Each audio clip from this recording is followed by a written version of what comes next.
7. The next game was Yellow Peril against the Boston Lagers. Yeah, Lagers won 98-92. Great, exactly. Next game, Pig Newtons against the Hong Kong Cavaliers. Pig Newtons, a big game, 142 points, scores the most points in the week.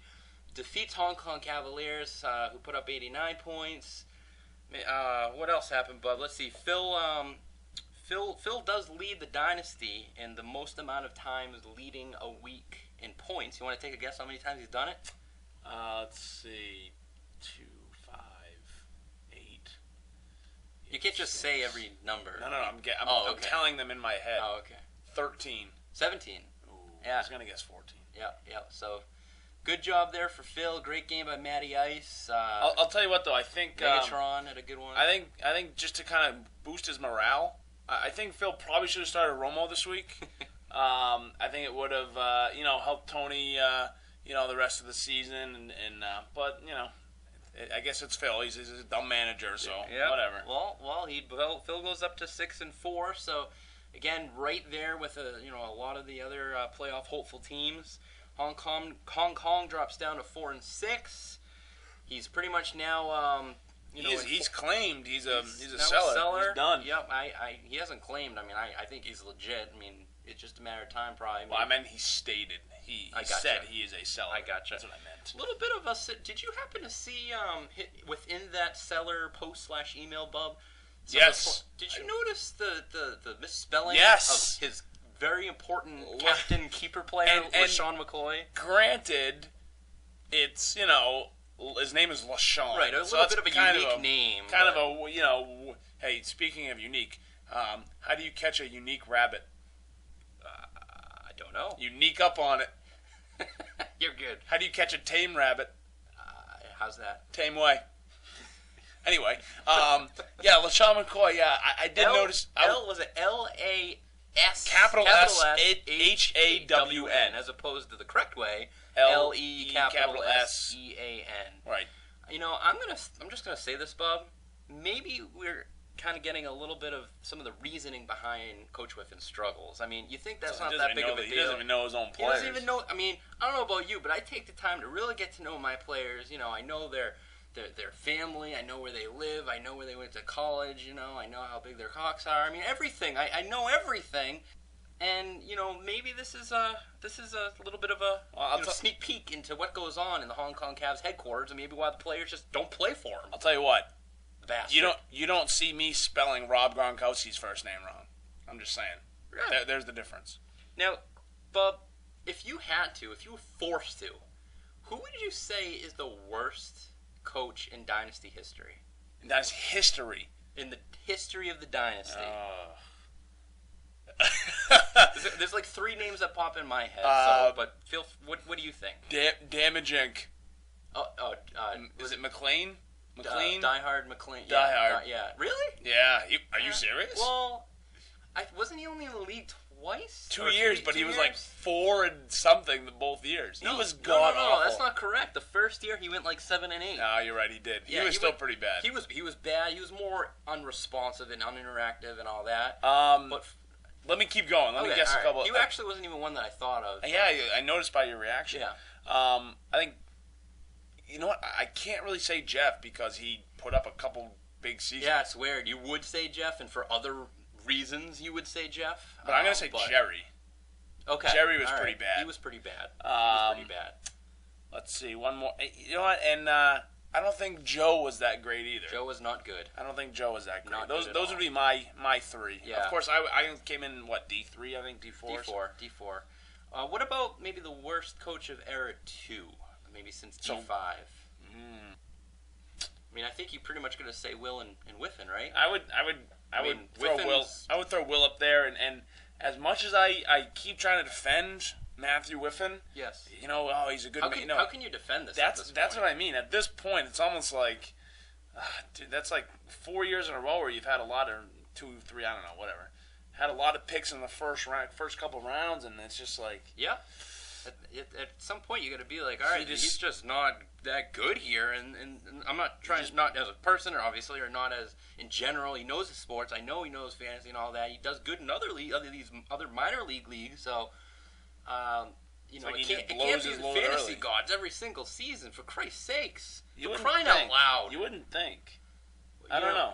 well, I don't know. Will had a bunch I don't of know. good seasons in his first couple years in the league. He even made it to the Dynasty Bowl one year. I know that he has been shitty for quite a while now, and I definitely throw him in the pretty much him and Matt in there for the worst teams of the era.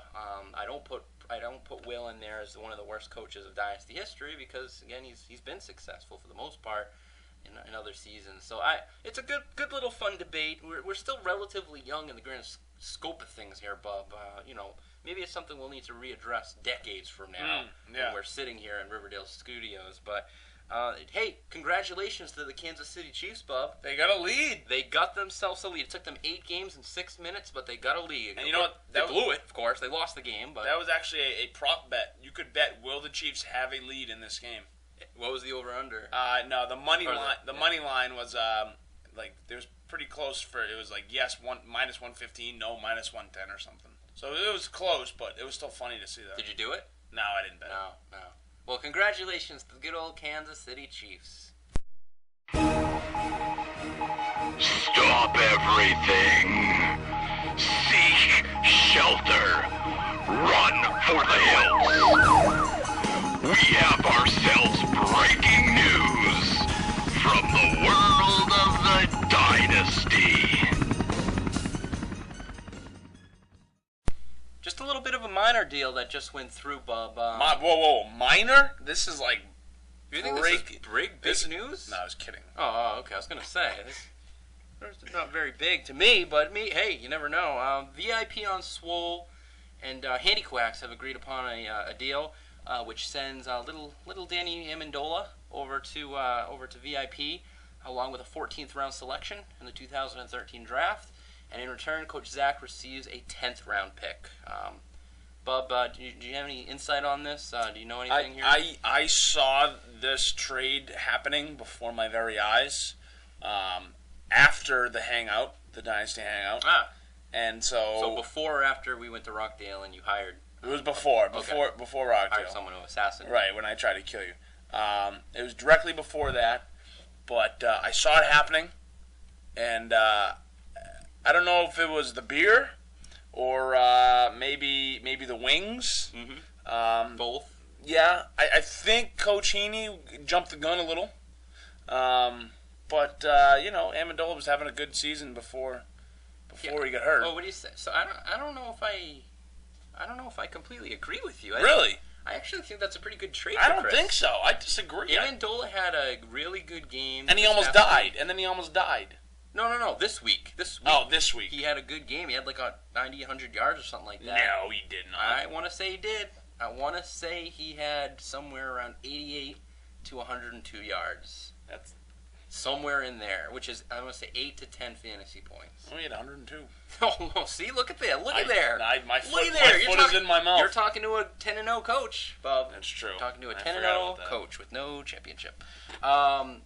So I think Amendola has a chance. Big part of the Rams' offense the rest of the way, assuming he stays healthy and only really giving up a 10th round pick. He could be a serviceable third receiver flex option. I guess. I suppose. We'll see. We'll have to see with little Danny Amendola.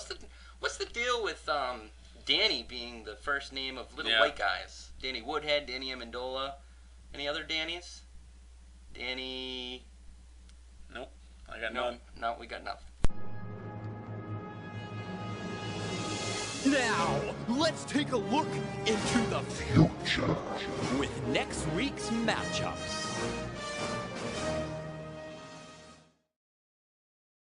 But we only have 5 more goddamn weeks of the regular 5. season. So this shit is starting to get dirty and it's starting to get real. It's starting to get dirty and it's starting to get fucking real. Really dirty, though. That's how I like it.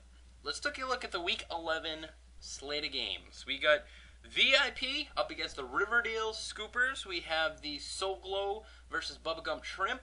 Hong Kong against Brutal Deluxe.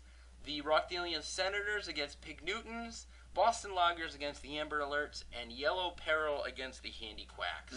One thing I want to point out, Bub, is that if I beat VIP this week, I Locks it up. I officially clinched